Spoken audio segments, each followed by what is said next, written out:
Partita la prima serie ragazze dei 50 metri rana. Leire Casarin detiene il primato della manifestazione stabilito nell'edizione dello scorso anno in 34,09. Partenza decisissima della Cusinato, portacolori del team Veneto dalla terza corsia. È lei che tocca per prima ai 25 metri di gara.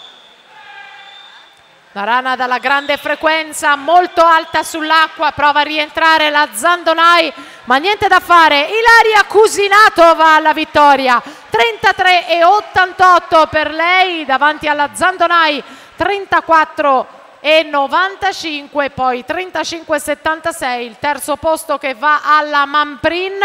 E dunque, se confermato, si tratta di vittoria ma anche di nuovo primato della manifestazione, Ilaria Cusinato.